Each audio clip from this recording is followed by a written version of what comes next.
കൂട്ടുകാരെ എല്ലാവർക്കും പുതിയ വീഡിയോയിലേക്ക് സ്വാഗതം. ഇന്നൊരു ഹെൽത്തി സ്നാക്കിൻ്റെ റെസിപ്പിയാണ് കേട്ടോ. കുട്ടികൾക്കൊക്കെ ഇഷ്ടപ്പെടുന്ന രീതിയിലാണ് ഇത് തയ്യാറാക്കിയിട്ടുള്ളത്.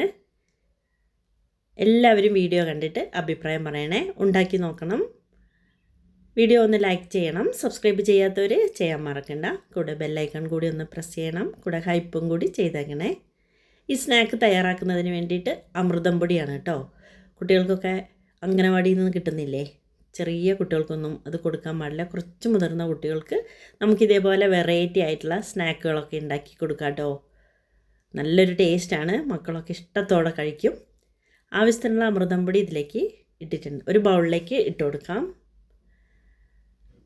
ഇനി നമുക്കതിലേക്ക് ഒരു നുള്ള ഉപ്പ് കലർത്തിയ വെള്ളം ചേർത്തിട്ട് നന്നായിട്ട് ഇതൊന്ന് കുഴച്ചെടുക്കണം. ഈ പൊടിയിൽ ഗോതമ്പ് പൊടിയും കടലപ്പരിപ്പും പിന്നെ നിലക്കടലയൊക്കെ വറുത്ത് പൊടിച്ചാണ് ചേർത്തിട്ടുള്ളത്. സോയയും ഒരല്പം പഞ്ചസാരയും കൂടി ചേർത്തിട്ടുള്ള ഒരു പൊടിയാണ്. അറിയാത്തവർക്ക് വേണ്ടി പറയുന്നതാണ് കേട്ടോ.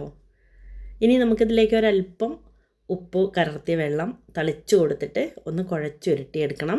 നമ്മൾ ചപ്പാത്തിക്കൊക്കെ കുഴക്കണില്ലേ, അതേപോലെ. കൂടുതൽ വെള്ളം ആവണ്ട. നല്ലൊരു റോളാക്കിയിട്ടാണ് ഞാനിതിൽ ഫില്ലിങ്സൊക്കെ വെക്കുന്നത് കേട്ടോ, ആവി കയറ്റാൻ. അപ്പോൾ നമ്മളിങ്ങനെ കൂടുതൽ വെള്ളമാക്കണ്ട.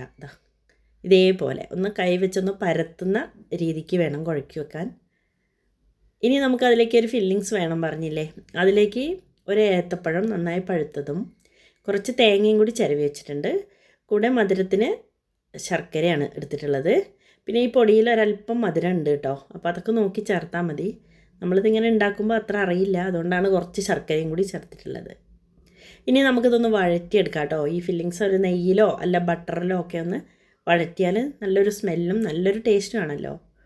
ഞാനൊരല്പം നെയ്യ് ഒഴിച്ചു ഒരു പാനിലേക്ക്, എന്നിട്ടൊന്ന് ചൂടാക്കി ഒരുക്കി കേട്ടോ. കൂടുതൽ ഒഴിച്ചിട്ടില്ല. കുട്ടികൾക്കൊക്കെ ഇഷ്ടം പോലെ അവരവരെ ഇഷ്ടം പോലെ ചേർത്ത് കൊടുക്കാം കേട്ടോ. അതൊന്ന് ചൂടായി വരുമ്പോൾ നമ്മൾ ഏത്തപ്പഴം നൈസായിട്ട് കട്ട് ചെയ്ത് വെക്കണം. കൂടുതൽ പഴുത്ത് പോയത് വേണ്ട കേട്ടോ, എന്നാലും അത്യാവശ്യം പഴുത്തത്. അതൊന്ന് വഴറ്റിയെടുക്കണം നന്നായിട്ട്.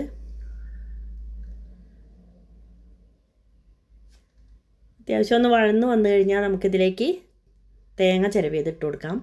കാഷ്യൂനട്ടൊക്കെ കയ്യിലുള്ളവർക്ക് അതൊക്കെ ഇടാം കേട്ടോ. ഞാനിപ്പോൾ തേങ്ങ മാത്രമേ ഇതിലേക്ക് ചേർത്തിട്ടുള്ളൂ. 2 റോളാണ് ഞാൻ തയ്യാറാക്കുന്നത്. അപ്പോൾ അതിനാവശ്യത്തിനുള്ള സാധനങ്ങളാണ് ഇത്.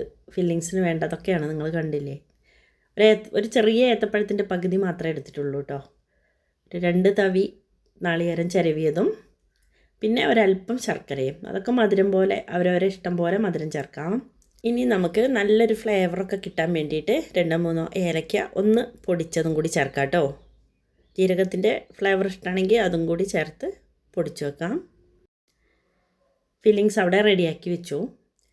ഇനി നമുക്ക് 2 വാഴയില ഒന്ന് കഴുകിയിട്ട് തുടച്ച് അതിലേക്കൊരല്പം എണ്ണ ഒന്ന് പുരട്ടി കൊടുക്കാം. എണ്ണയൊക്കെ പുരട്ടി കൊടുത്താൽ നമ്മൾ മാവ് ഒന്ന് പരത്തി എടുക്കുമ്പം റോൾ ചെയ്യാനൊക്കെ എളുപ്പമാണ്. അതുകൊണ്ടാണ് ഓയിലോ വെളിച്ചെണ്ണയോ നെയ്യോ ഉപയോഗിക്കാം കേട്ടോ. ഇനി 2 ബോൾസുകളായിട്ട് ഞാനിത് ഇലയിൽ വെച്ച് അതൊന്ന് പരത്തി കൊടുക്കണം കേട്ടോ. ഗോതമ്പ് പൊടി വെച്ച് പരത്തുന്ന പോലെ ഈസി ആയിരിക്കില്ല, വളരെ സ്ലോ ആയിട്ട് വേണം പരത്താൻ കേട്ടോ. നന്നായിട്ടൊന്ന് കനം കുറച്ച് പരത്തിയതിന് ശേഷം നമ്മൾ ഈ ഫില്ലിങ്സ് ഇതിലേക്ക് ഒന്ന് ഇട്ട് കൊടുക്കാം. സ്പ്രെഡായിട്ട് തന്നെ ഇട്ട് കൊടുക്കാം കേട്ടോ, റോളാക്കുന്നതല്ലേ. ഫില്ലിങ്സ് നന്നായിട്ടൊന്ന് ഉടയ്ക്കണം കേട്ടോ, അതെനിക്ക് വീഡിയോയിൽ കാണിക്കാൻ പറ്റിയില്ല. നന്നായിട്ട് ഉടച്ചു കഴിഞ്ഞാൽ ഈ റോളിൽ നല്ല പ്രസ്സായിട്ടിരിക്കും. ഇതേപോലെ സ്പ്രെഡായിട്ട് ശേഷം ഈ വാഴയിലയിൽ വെച്ച് തന്നെ നമുക്കിങ്ങനെ റോൾ ചെയ്യാം കേട്ടോ. എണ്ണ പുരട്ടിയത് കൊണ്ട് തന്നെ എളുപ്പത്തിൽ ഇത് ചെയ്യാം. ഇതാ കണ്ടില്ലേ, ഇതേപോലെ ഫില്ലിങ്സ് എല്ലാം പരന്ന് ഉള്ളിലേക്ക് വരുന്ന രീതിയിൽ നമുക്കിത് റോൾ ചെയ്തെടുക്കണം. എന്നിട്ട് ആ വാഴയിലയിൽ തന്നെ അത് ചുരുട്ടി വെച്ചിട്ട് നമുക്ക് സ്റ്റീം ചെയ്തെടുക്കാം. നല്ല സ്മെല്ലൊക്കെ വരും, നല്ലൊരു സ്മെല്ലൊക്കെ വരില്ലേ വാഴയിലയിലാവുമ്പോൾ. അതേപോലെ 2 എണ്ണം ചെയ്തു. ഇത് 4-5 പേർക്ക് ചായയുടെ കൂടെ കഴിക്കാനുള്ളതുണ്ട് കേട്ടോ. ഇതേപോലെ റോളാക്കി വെച്ചിട്ട് ഇനി നമുക്കതൊന്ന് സ്റ്റീം ചെയ്തെടുക്കാം. നിലക്കടലയും ഗോതമ്പും കടലപ്പരിപ്പും ഇതിലേക്ക് ചേർത്ത ചേരുവകളെല്ലാം സോയയെല്ലാം ചേർത്തിട്ടുണ്ടെന്നാണ് കാണുന്നത്. അതെല്ലാം ഒന്ന് വറുത്തിട്ടാണ് കേട്ടോ ചേർത്തിട്ടുള്ളത്, റോസ്റ്റഡ് എന്നാണ് കാണിക്കുന്നത്. അപ്പോൾ പിന്നെ നമുക്കതിൻ്റെ കൂടുതൽ വേവിൻ്റെ ആവശ്യം ഉണ്ടാവില്ല, എന്നാലും ഒന്ന് നോക്കണം. സാധാരണ അട പുഴുങ്ങുന്നത് പോലെ തന്നെ ഇടയ്ക്കൊന്ന് കോല് വെച്ചൊന്ന് കുത്തി നോക്കി നമുക്ക് എടുക്കാം കേട്ടോ. സൂപ്പറാണ്. എല്ലാവരുടെയും അഭിപ്രായം പറയൂ. വീണ്ടും നമുക്ക് മറ്റൊരു വീഡിയോയുമായി കാണാം.